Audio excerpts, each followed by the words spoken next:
Hello, everybody. This is Sean. I wanted to read today the Torah portion for this past week. For those of you who do not know what a Torah portion is, a Torah portion has been instituted since the time of Ezra and Nehemiah, where they break up the 5 books of Moses into easy reading portions every week that the Jewish people read ever since. And when Yeshua read in the synagogue and he read Isaiah 61, it was part of the haftorah portion, which is the portion of the writings and the prophets that is read and divided up every single week for the entire year. And so this week's Torah portion is in between the end of Deuteronomy chapter 3 through the middle of Deuteronomy chapter 7. And the name of it is ETCHANAN, which comes from the Hebrew root litchanan or chanina, which is basically a request or a ask for mercy. Usually the Torah portion is named after the first part of the reading of that portion. And so we start in the book of Deuteronomy. Last week's Torah portion was from the first 3 chapters or 2.5 chapters of the book of Deuteronomy. And now we begin the second, from the 3rd chapter to the 7th chapter of Deuteronomy. And Deuteronomy is the last of the 5 books of Moses. Therefore, we're coming to the end of our Torah portion reading time, which ends on a date called Simchat Torah, which is the last day of the Feast of Tabernacles, which is in about a month and a half. And it makes sense because we're in the last book of those 5 books. And so as we read the Torah portion, I really love this week's Torah portion. And the reason I love this week's Torah portion, I also love the haftorah portion, is because there are some gold. There's gold here, of course. We know the book of Genesis, and when we start the Torah portion, which starts usually at the end of the month of October, you start with Genesis 1, and in the middle of October, you end with the last chapter of Deuteronomy. So more or less, because it's based off the moon, but on our modern day Julian calendar. So when we're looking at this Torah portion, we're in the book of Deuteronomy. The book of Deuteronomy is written as the last part of the 40 years of wandering in the journey. Moses and his people have arrived on the eastern shore of the Jordan River, looking into the land of Israel at Baal Peor, which we read in the book of Numbers, how Balaam tried to help Baal Peor, and it did not work. So we're the children of Israel are sitting there at the eastern shore of the Jordan River. It's near the end of the 40 years of wandering. They're looking into the land. The people who left Egypt are probably old and near death. And Moses is also older and near death. We have in the book of Exodus is the recording of basically the Exodus out of Egypt in the beginning of the 40 years. In the book of Numbers, it's described the journeys in the wilderness. In the book of Exodus, we have the beginning of the giving of the law. The book of Leviticus expounds about the law. It goes into all 613 commandments. The book of Numbers expounds a little bit about the law, but it's more about the journeys that Israel had during those 40 years in the wilderness. And this book of Deuteronomy is basically the last year of the 40 years where they're looking into the land and from the eastern shore, knowing they're about to go into the land, but they can't get because the people that had left Egypt had not all died off, and Moses has not died yet. And so they're waiting there at the eastern shore. And here Moses gives his plea, ETCHANAN, the plea that Moses gives, let me go into the land. Let me go into the land. He pleads to God, please let me see the promised land. I've been the pioneer of this thing. I've held this vision for 40 years. I put up with a lot of murmuring and complaining. I've met you face to face. You've given me this law. You've given me this vision to go into this promised land. I've been going in circles because of these people you've given me. And now we're about to go in. Please let me go in. And God tells Moses at the end of his prayer, and at the end of his plead in in Deuteronomy chapter 4, actually verse 26, but the Lord was angry with me on your account. Basically, Moses is telling the people that it's their fault that he cannot go into the land, and the Lord is angry with me. So the Lord said to me, enough, speak no more on this matter, but go up to the top of Pisgah, to the Mount of Nebo. Pisgah means lookout in Hebrew, or to basically the top of the mountain, the Pisgah of the mountain. And look, and I'll show you the north, the south, and the east, and you will behold with your eyes, but you shall not cross over from the Jordan. I just turned 40 years old last week, and talking about crossing over. It is my crossing over year. That was what was prophesied over me. And so here is the 40th year, and God's telling Moses, as a pioneer, he's not going to cross over, but he's going to see the land. But what he says here, but command Joshua and encourage and strengthen him, for he shall go before the people, and he shall cause them to inherit the land which you will only see. So we stayed in the valley opposite of Beit Peor. So they stayed on the eastern shore of the Jordan River, looking into the land, seeing it, but not quite getting there. And it was explained that basically the reason why, it goes on to explain, Moses tells the people that you were given all these statutes, you were taken out of Israel, you saw God himself, but you did not see an image because God knew you would make an image. He knew that you would fall into idolatry. And you saw the fire, you saw the pillar of cloud. You were taken out of Egypt. And in the midst of that, you still fell into adultery. You still fell into idolatry. Even though you didn't even see me as an image, you made an image. And this is why God tells Moses he's not going to let them in the land. And he's not going to let him in the land on account of them. But he's supposed to raise up Joshua and the people from the next generation to go into the land, those who did not experience the idolatry. So we go on from chapter 4. I'm going to read. So you have all that of Moses explaining to the people why they're not going to be able to inherit the land. And then he summarizes it in verse 24. I love this verse. It's one of my favorite verses in the Bible, in Numbers 4:24, and it says, I'm going to read it in Hebrew first. Ki Adonai Elohecha eshochelet hu elkanah, that the Lord your God is a consuming fire, an all-consuming fire, a jealous God. Kana, elkanah, a jealous God. Eshochelet, a consuming fire. What a powerful verse that is, that God tells the children of Israel the reason they can't go to the land, and the reason his best friend, someone he revealed himself face to face with, is not able to go into the land, is because of God's fiery jealousy. God's jealousy in his consuming nature that he desires to be, number one, is not even going to allow his best friend, Moses, to go into the land. And that's part of the jealous nature of God.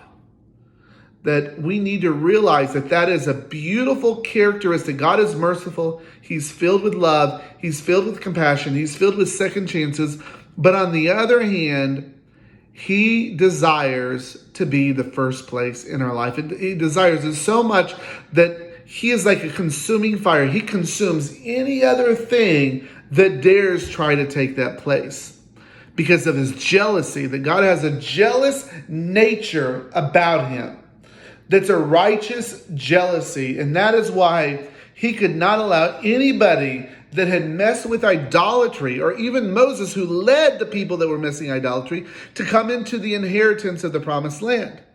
Because of his jealous nature and his consuming nature, that he desires that love for him will consume all other loves. That's how jealous he is, so that he would not allow Moses to go into the promised land.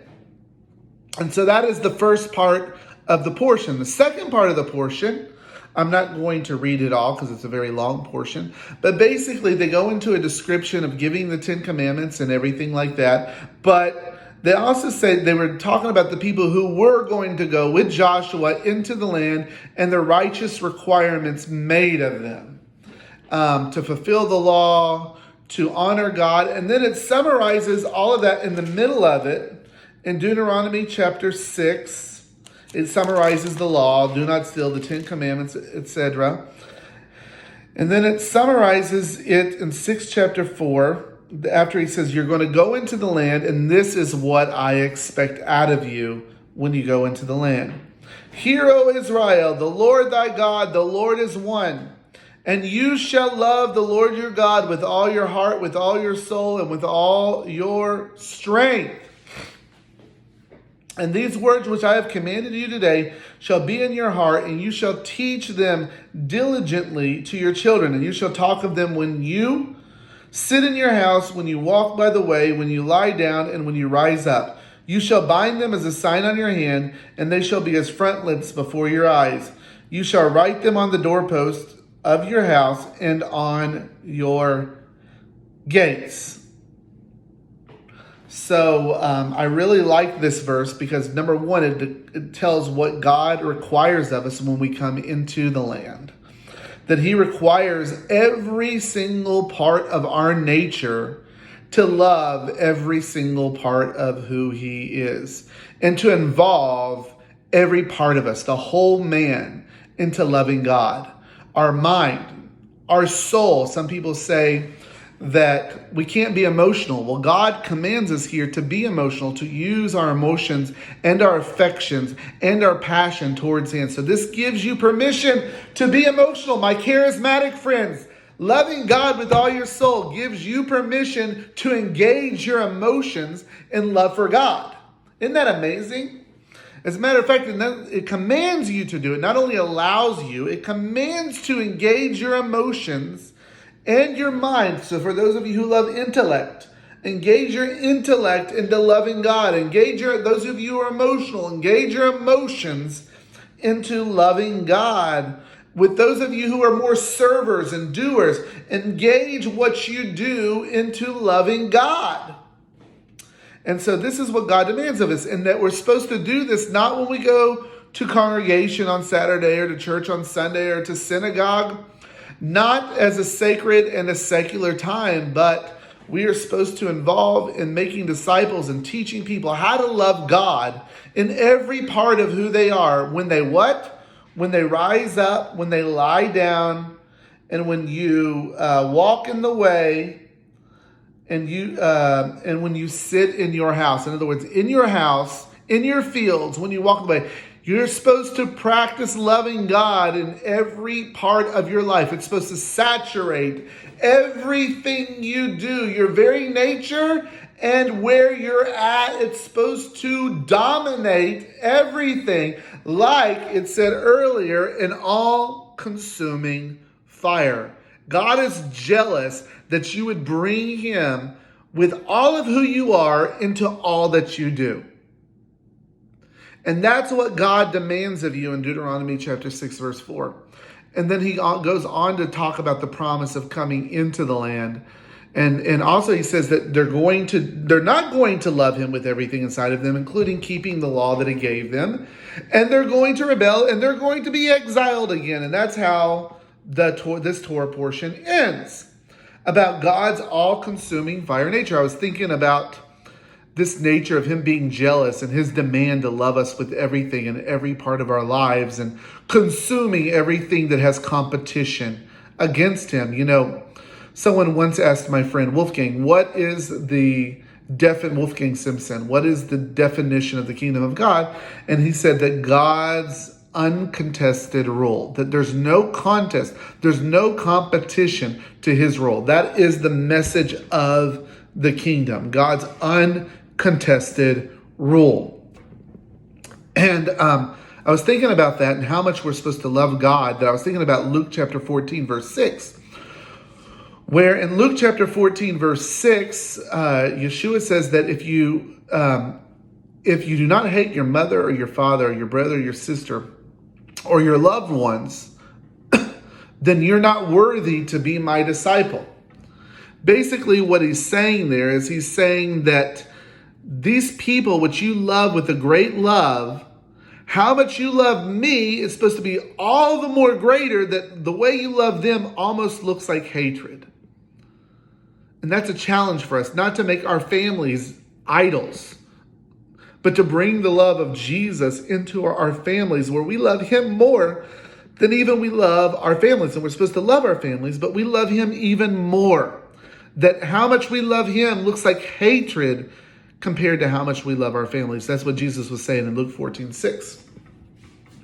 And so that is the all-consuming fire that God is, the jealous God that he is. And we're supposed to tap in to that part and that of his nature and of his character.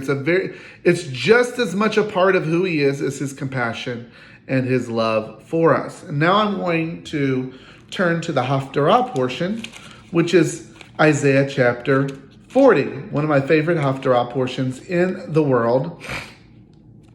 I'm going to relate it to what I just read to you, and talking about God's uncontested rule, his kingdom, where he has no competition to his rule, that he consumes everything around him in jealousy.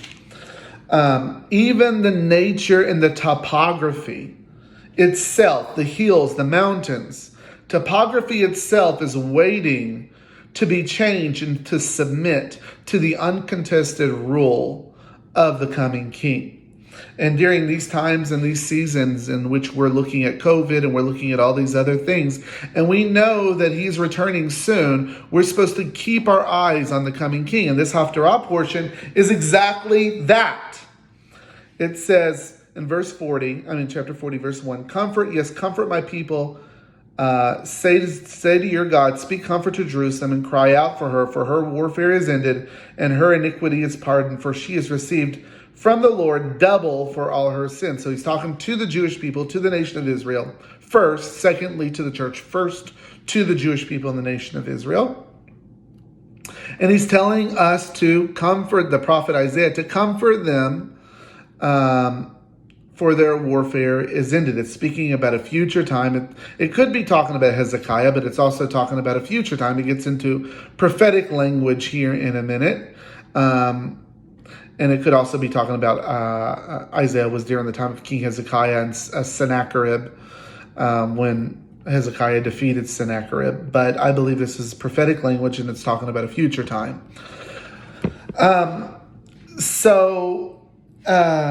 So here he's saying to comfort. I find it very interesting that this relates to the book of Thessalonians, when Paul tells the Thessalonians, comfort one another with these words, that the dead in Christ will rise. And then those of us who are alive and remain shall meet him in the air, and thus we will always be with the Lord. So it's interesting that we're supposed to comfort in the book of Thessalonians with the return of the Lord. And here, God tells Isaiah to also create a prophetic mandate of comfort in the midst of hardship, that your warfare is going to be ended as we look to the return of the Lord.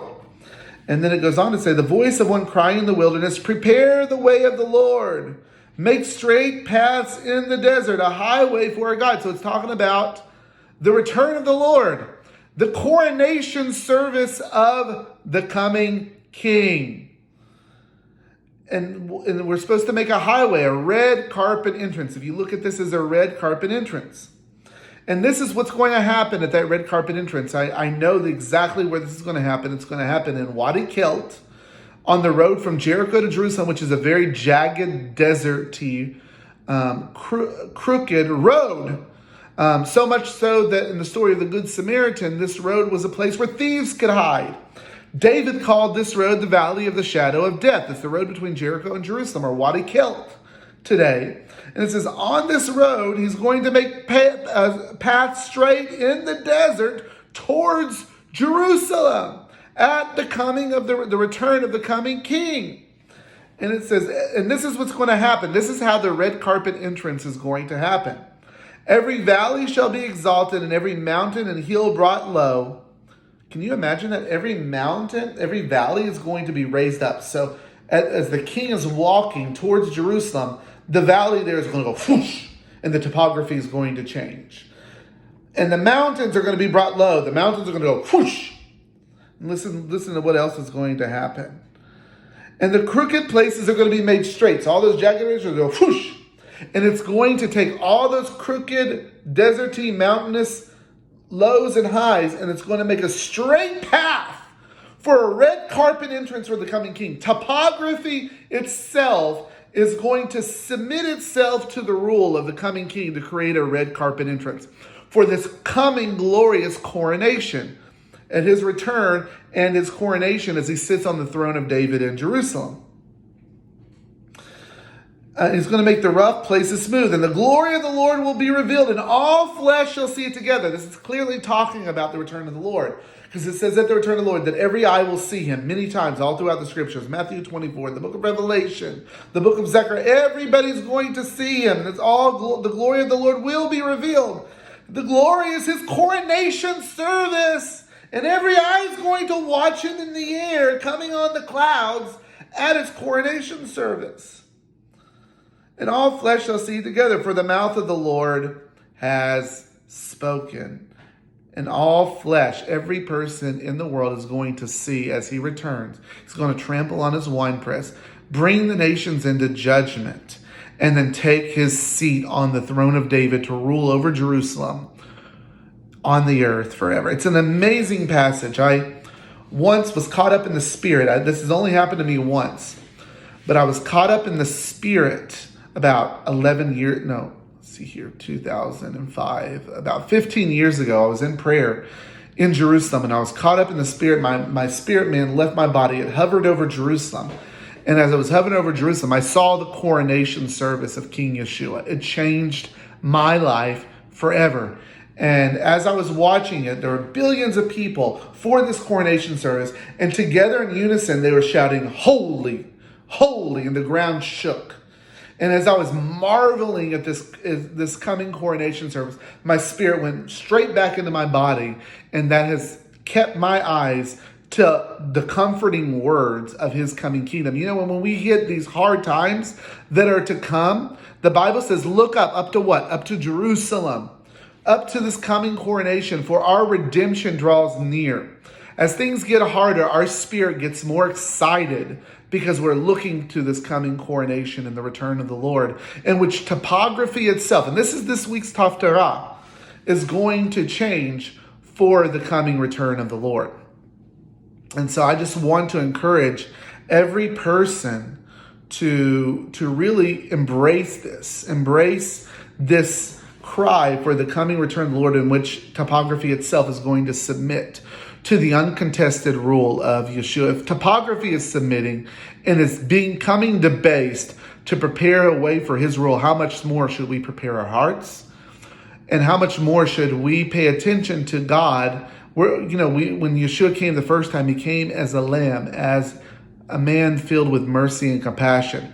The second time he's coming as a man of war. He's coming with the all-consuming fire, God's jealousy, to render judgment on the nations and to take his throne as king, with us being part of that procession with him together. I cannot wait to be a part of that glorious procession to the throne of David.